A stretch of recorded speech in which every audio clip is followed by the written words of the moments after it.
Show and Tell Signature.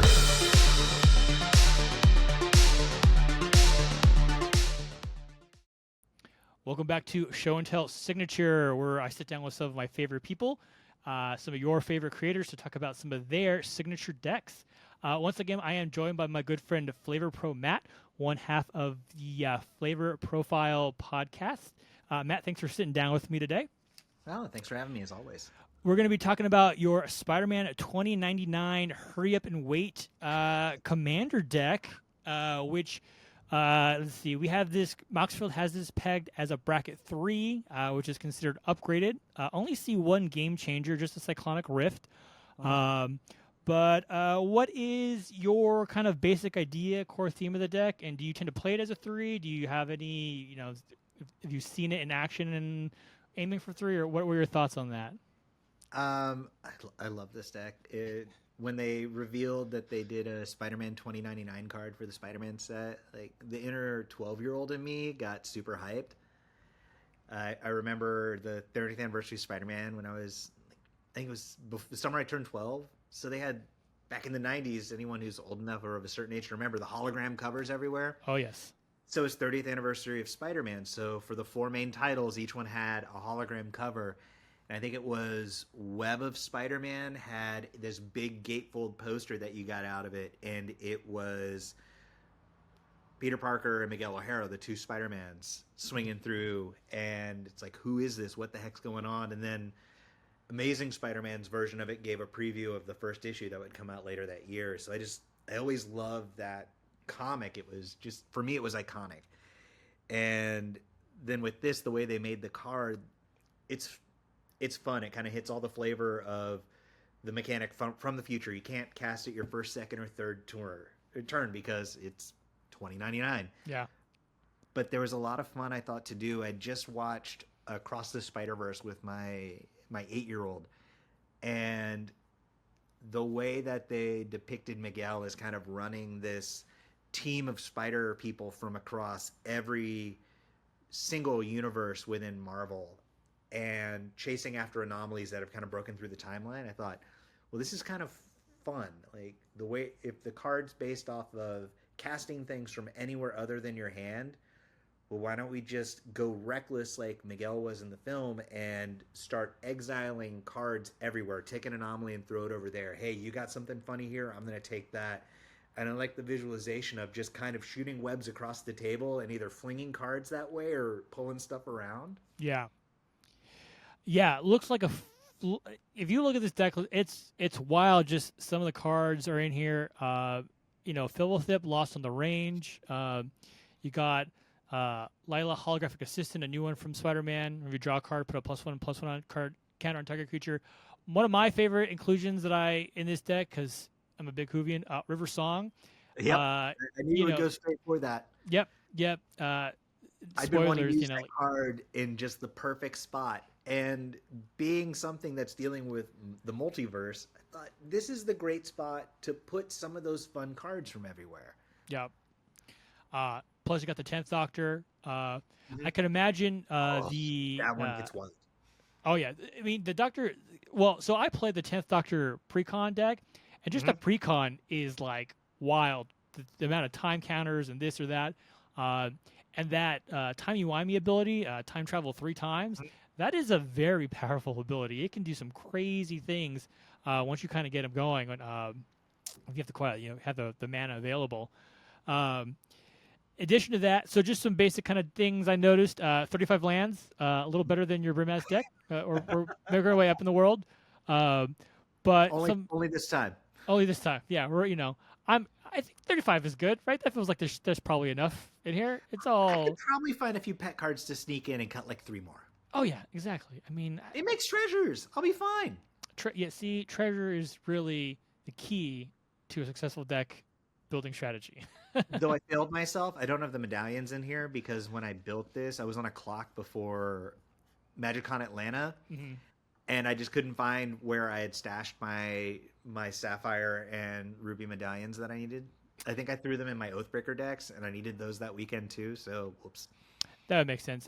Big fans of the medallions. I really wish... I know they reprinted them in, I think, Dominaria MX3. Remastered. Or yeah, oh, that's right. MX3. I feel like that's one of those ones they need to sneak into kind of some more reprint sets. Like let's make them a little more available. Put them in a few more commander decks. I wish they came in more precons. Yes, exactly. Um, some other fun stuff in here. Descent into Avernus is a wild card. If you have not seen this card in action, I'm just going to read it. It's an enchantment for 2 and a red. At the beginning of your upkeep, put 2 Descent counters on Descent into Avernus. Then each player creates X treasure tokens, and Descent into Avernus deals X damage to each player, where X is the number of Descent counters on Descent into Avernus. It's a lot of Descent.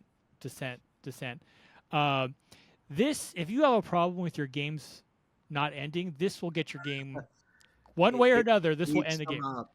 Yes. It speeds them up. It adds a little more chaos. You can start playing some really fun things. I wish I could add that card in any deck, regardless of color identity. After it was Quinn who introduced it to me, and Faye's like, "You need this." Okay. Yeah. Well, I can imagine a scenario where the 10th Doctor time travels into the future, into the Descent into Avernus, as the heat death of the universe wipes out all life as we know it. There's definitely a story to be told there. Another fun card we were kind of talking about beforehand: mechanized production. So this is one of those Giving away ones. my secrets. Yeah, secrets. No spoilers. Spoilers. So mechanized production. It's 2 blue. It's an enchantment aura. You enchant an artifact you control. At the beginning of your upkeep, create a token that's a copy of enchanted artifact. Then, if you control 8 or more artifacts with the same name as one another, you win the game. What most people fail to realize, it does not say you win if the enchanted artifact you have 8 or more. It's any artifact that you have 8 or more once this is in play. So with your treasure strategy, or even if you're doing something with like clues or food, I mean, food is probably really easy to do now these days. Like, alternate win strategies, I feel like should be you'll play a little more ultimate win strategies. Kind of make it a little spicier to kind of get the game going and get it get the game over too to shove up for the next one, right? Surprise yourself, surprise your friends. Like, Yeah. There's a lot of fun alternate wins you can do in, I think, every color. Like, have fun with it. Throw it in just for yourself as like a mini game challenge. Yeah, definitely always a fun way to go. And pretty decent instant kind of package here. You got your Braid, Brainstorm, Counterspell. Delayed Blast Fireball is a fun one. And Suspend, can't cast it from outside your hand. Yep. So this is kind of one of those decks where it kind of, you look at it and it's just, I don't want to call it a pile, but in a way it's a pile, but it's like not a pile because it's a curated pile of chaos. Yes, that's the perfect way to put it. It's a very thinking about into the Spider-Verse or Across the Spider-Verse. It's a collection of these kind of heroes from all different realities, but once you kind of put them together, for the greater good, right? Mm-hmm. All right, let's move real fast to the one. The one. For me, like this is kind of a weird the one on this, but it's Aerith, Tormented Prophet. Ooh, okay. So from Crimson Vow, and this was my promo in pre-release, and the promo card I got from that is the one I use in this deck. So it's a 2/4 for Is It in 1. If you would draw a card, exile the top 2 cards of your library instead, and you may play those cards this turn. Yes. I'd been wanting to use this card since it came out. I just never could figure out a place to put it. I wasn't sure if Is It was really Is It for me. Sorry, I had to do that. And I just never found a home for it until I was building this deck, and I thought, it gives me from exile. I have a lot of things that let me kind of draw periodically through the deck. Yep. And it's just a lot of fun, especially when you start mixing in things with River Song and you're exiling from the top, you're drawing from the bottom, you're trying to like kind of fling around the chaos from where all the cards and the spells are coming from. Yeah. And it ended up being just an absolute house in the deck. I mean, it was one of my favorite ads. I won't lie. Everything else, like, okay, Lelia the Blade Reforge, yeah, makes sense. Yeah. Edgin was like another one that was kind of like, oh, well, I mean, I guess it makes sense. It turns everything into It's for whatchamacallit. Everything has foretell. Foretell. Yep. That's yeah. I remember when Earth came out. That was kind of one of those. Like, oh, that sounds like an interesting. And this is the kind of card I feel like when you're building a deck that Mhm. you go, oh, this is like the perfect deck for this card. Mhm. Like for me, when I build a deck, I'm by no means a deck builder. When I find a card that like slots in perfectly for what your game plan, Mhm. and you know when it's $1, it's like a dollar card. It's not Yeah, expensive. You kind of yeah, find those diamond in the roughs. Like it is a fun way. To really make your deck a lot more synergistic. And what's kind of cool is this is kind of a mill prevention card because if you never draw your last card, you're just exiling. You don't actually lose to mill ever, so that's kind of a fun bonus strategy there. It's Um, just silly when you start ending up with tons of cards each turn to just pick from multiple triggers of, hey, I there's a point where you end up not drawing cards into your hand, which can be frustrating, and I had that hit me in one game. yeah, But then I looked down and realized I exiled the equivalent of a hand across different triggers, and okay, every turn I have a new variety to play with. yeah. If you squint really hard, it's almost like a is it Sylvan Library. If you squint real hard, you know, It kind of is, yeah. minus the pain. Yeah. So this deck, like, how does it, how do you think it reflects your normal play style, or is this a little out of your normal lane when it comes to deck playing? This was a little out of my lane. I've tried doing Is It decks before. I tried Nira, and oh my god, like anyone who played me when I was trying that out, I still apologize to this day. Like keeping track of half of the triggers on it, half of the random things.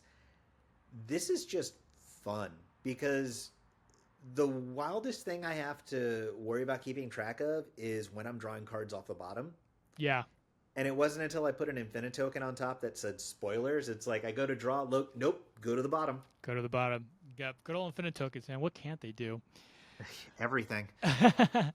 Any of the particular like memorable moments to stand out for you in this deck? I mean, we've kind of already had a few already. Exiling the equivalent of seven, 3 hands across the play group's pretty fun. One of my favorites is I was playing I think this was a LobbyCon game during Atlanta with some of the Elder Dragon hooligans. Yes. And in my opening hand, I had Greater Gargadon. And this is another one of those, why are you using Draft Chaff in your deck? Or these are, like, it's a 19-cent card from Time Spiral, I think. So it costs 9 and a red for a 9/7. But it has Suspend 10 for 1 red. And I dropped that on turn 1. I'm going to play a mountain and I'm going to suspend this. And everyone just froze. You're just going to set that and pass. Yeah, it's like a crock pot. You set it and forget it. Yeah. And then all I needed to do as I was going through is what's great is you could sacrifice an artifact, creature, or land and remove a time counter from it. Yep. And over time, it just slowly gets a little bit closer.